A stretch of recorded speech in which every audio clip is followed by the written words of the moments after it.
To recap our first video on the subject, macroeconomics evolved out of the Great Depression of the 1930s, which taught market economies a bitter lesson.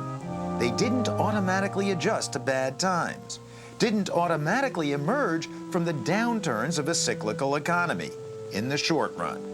That is, they didn't necessarily adjust quickly enough to avoid widespread, fairly long-lasting economic misery. The message of the first video was that government sometimes has to get involved to jumpstart things using fiscal policy. So when GDP, that is, the economy, begins to contract, the government starts spending more and/or taxing less to get the economy up and growing once again. This video, though, focuses on a second form of government macroeconomic activism, monetary policy, as practiced by the Federal Reserve Bank. And here's the key picture, the supply and demand model of the economy as a whole that you've seen before, depicting aggregate supply and aggregate demand. On the vertical axis, we have the price level of the economy as a whole, the average price of everything, weighted by how much of it is sold. On the horizontal axis is the total quantity of everything the economy produces, real domestic output, the GDP. Our story begins back in the 1960s. Here she is. She is single and fun-loving. This is more or less what the 60s looked like on television. This is closer to what it looked like to those of us in the video business, as best we can remember anyway. And here I am in the days of hair. But economists, thankfully, were looking at some very different pictures. Then President Lyndon Johnson had begun spending more and more government money in order to fight two wars. First was the war on poverty, to create what he called a great society. The second war was in Vietnam, to keep communism from spreading throughout Southeast Asia. Andrew Brimmer was appointed to the Federal Reserve Bank Board by the president. As Johnson began to increase expenditures, it became evident that this is going to lead to inflation because the economy is pretty well fully employed. There was little excess capacity. And if the economy is already operating close to full employment and full capacity, money spent by the government isn't going to mean more work or more production, but higher prices. Aggregate supply is limited, so prices are going to go up. That's going to be inflation. You could see the macroeconomic results of such government spending by looking at the aggregate supply and demand model. If the economy is stagnant, GDP is low. One look at the aggregate supply curve shows that GDP can increase by a great deal without having any impact on the price level. But in the mid-60s, the economy was already humming and near its full capacity. So when President Johnson went on his government spending spree, he shifted the aggregate demand curve so far to the right that it reached the point where the aggregate supply curve turns straight up. Since past this level of GDP, the economy simply can't produce anymore, the result of an increase in demand was a general increase in prices, inflation. Which brings us to the Federal Reserve and monetary policy. What the President and Congress couldn't or wouldn't do, stop spending to put a brake on the economy, the Fed could do. If you can't reduce the government's demand for goods and services, there must be a reduction in the demand for goods and services by the private sector. And how do you do that? You control that by increasing interest rates and making the supply of credit less. And that's what the Federal Reserve does. And that's what the Federal Reserve did. It began raising interest rates to slow an economy getting too close to its maximum capacity and therefore beginning to experience inflation. Interest rates reached an all-time high of 6% in 1969. At that point, the Fed began worrying about a recession and started lowering rates to spur growth. But when inflation persisted, the Fed was forced to raise again. A recession forced the Fed to lower rates in the mid-70s, but inflation was spurred by the rising price of foreign oil. So the Fed again reversed course and kept raising interest rates, except for 1 year, to a dizzying 14% by 1981. The Fed finally licked inflation all right, but at the cost of another recession. So the Fed started cutting rates again to get the economy going. It cut, and the economy grew pretty steadily, all the way through 1986. At which point you can guess what happened. The fear of overheating and inflation caused the Fed to raise rates in the late 80s, lower them when the economy stalled around 1990, and raise them and keep them there once the economy began shooting back up. Only in the year 2000, when the high-tech boom collapsed and the economy sagged, did the Fed begin cutting rates once again, cutting them sharply until fears of inflation once again prompted a series of rate increases starting in June of 2004.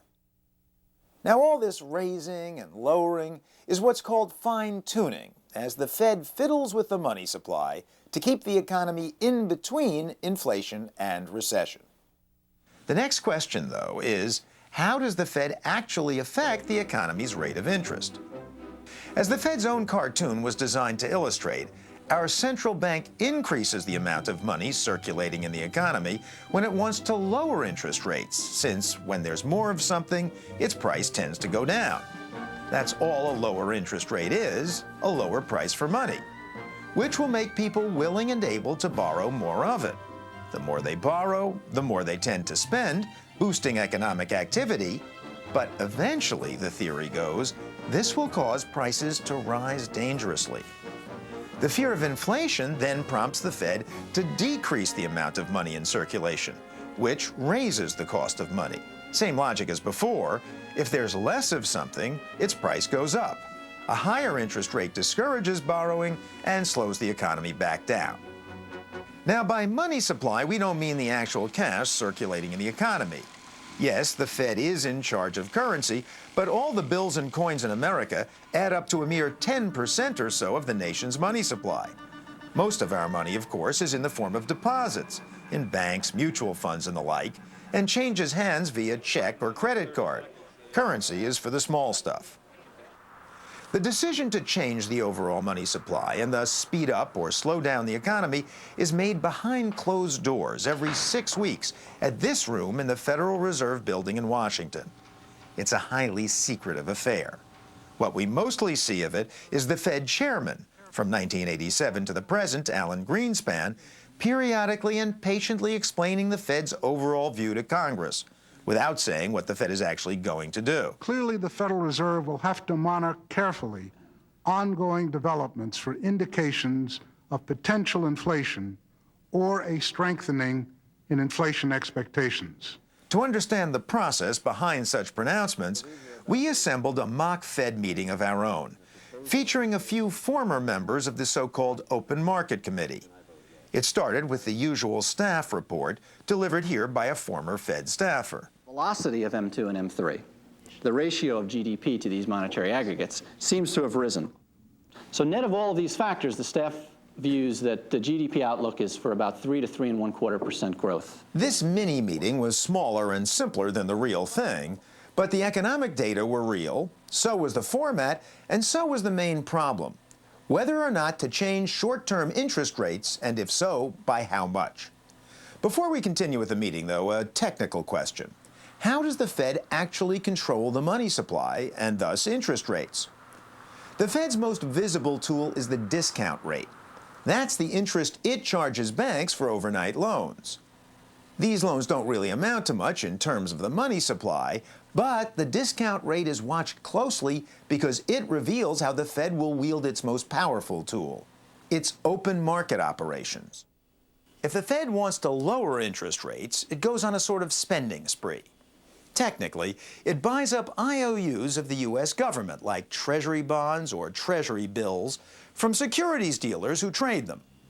The money the Fed spends ultimately makes its way into the bank accounts of those who sell the bonds. So the banks suddenly have more money on deposit.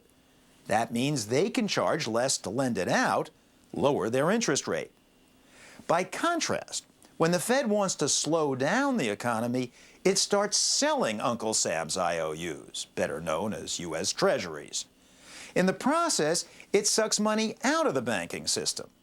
With less money to lend, banks tend to charge more for it, driving interest rates up. Through these so-called open market operations, the Fed can add or subtract billions of dollars from the economy overnight. Monetary policy then is fine-tuning the economy by manipulating the money supply. And what guides the Fed on which way to take monetary policy? Forecasts of the economy's future. However, the forecasts really aren't always that correct. You know, if you look at an econometric model, it's basically an average of past experience, and past experience doesn't always work out that way. Nancy Teeters, a Fed governor from 1978 to 1984, was appointed by a Democratic president. But even when an economy is growing, Fed governors like Teeters worry less about a runaway economy and inflation than an economy that may not be growing fast enough, may not be providing enough jobs. And we still have a lot of excess capacity. I mean, there's 6.5% unemployment. It's 83% increase in capacity utilization. We don't get into trouble till we're above 87. Republican appointees like Lyle Gramley, however, who started with the Fed in the 70s, worry more about overheating and inflation. Growing at 3.5% persistently when your long-term growth potential is 2.5% is a recipe for disaster. Gramley's talking about the aggregate supply and demand curve. He thinks a growth rate of 3.5% means the economy's at the kink in the AS curve and ready to head straight up into inflation. At the end of the day, the Open Market Committee votes to wield the one weapon the Fed has in its arsenal, the price of money. The proposal on the table is for an immediate 25 basis point increase in the funds rate and a consultation meeting over the telephone in about 2 or 3 weeks on the possibility of another 25. A basis point is 1/100%. So 25 basis points is 0.25%, a 1/4 percentage point rise in interest rates. So I go around the table. Mr. Siren? I would vote for that. I would also. Bill? I would like to see 50 basis point increase at this So time. You would dissent. I would dissent. Dissent. Mr. Gramley? Yes. Ms. Teeters? I would vote for it, reluctantly. And I vote yes. It's carried 4-2. Thank you very much. But to critics like Susan Lee, the Fed's micromanagement of the macro economy is a mistake. A little here, a little there, a little here, a little there. Right. And You don't like that. I don't think it's the job of the Fed. The job of the Fed is to give the economy stable prices. It can be stable prices. The Fed can say 2% inflation year after year or 0%, but the Fed should say one or the other. Susan Lee's idea is an old one, especially popular with conservative economists. The Fed shouldn't spend its time trying to divine the direction of the economy. It should determine a constant fixed target for inflation and manage short-term interest rates accordingly. Going even further, economist Robert Lucas won a Nobel Prize for suggesting that the rest of us can see through what the Fed's doing when it finagles with interest rates, and that our rational expectations will frustrate the Fed's efforts to influence us by changing the price of money. But despite these critiques, the Fed continues to fine-tune the economy, as it has for decades.